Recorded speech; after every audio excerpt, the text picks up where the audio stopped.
Hey guys, cooking is all about action, so let's stir in some new verbs. In terms of prep work, we have already learned some verbs like grating or mincing, dicing, chopping, peeling, cutting. But what about meat? Meat? Maybe you know carved skis, carving skis. Yeah, they help you to carve a nice turn when you're skiing, but you can also carve meat. Chopping off a duck's neck, for example, is a pretty yucky thing to do, but the broth that you make out of it is just yum, yum, yum. So yuck, yum, yuck, yum, yum, yum.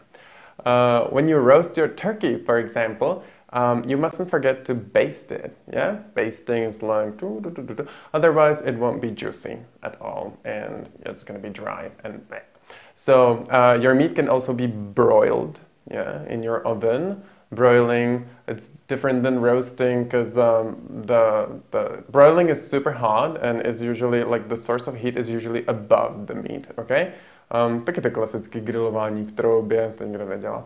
And the fat drips away, so it's healthy, good for you. Or you can grill your skewered chicken. If you grill it, that means you cook it outside in a gas or charcoal grill. There's this word barbecue, everyone knows that. The short version is BBQ, yeah, Barbie.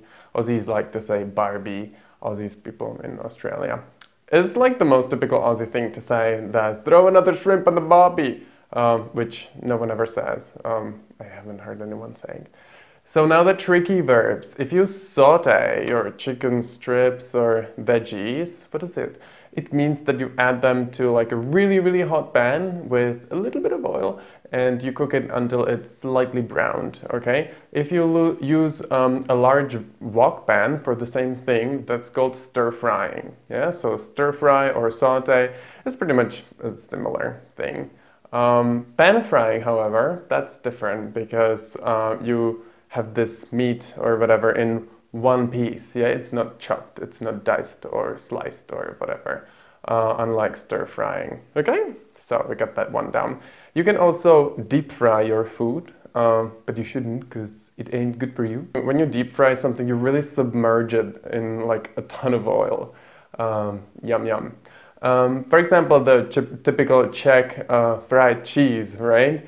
Smažok. It's also called breaded cheese because we cover it with flour, egg, and bread crumbs. So that's why breaded. Makes sense. Why not put cheese in bread and fry it, right? That makes sense. Probably the most common verb in cooking is simmer. Yeah, usually they say bring to boil and simmer for 15 minutes while stirring occasionally. Just when it simmers, it's just small bubbles. Yes, it's boiling. It's like when you're making soup or sauce or, you know, the typical thing. Of course, you have to stir the food, yes? Stir fry, maybe you remember. You stir it with a spoon or something. Maybe sometimes you have to add some ingredient or pour something in if it's liquid, like vodka, no. It's like making potions, right?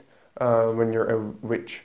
Then you have to serve your meal, so you have to plate it. You can also garnish it with some lovely, beautiful decorations. So that's it, guys, we did it. I believe now you're ready to tackle any recipe that the internet throws at you. Go get started, just find some, you know, and cook it. Cooking is a very delicious way how to improve your English. So, bon appetit!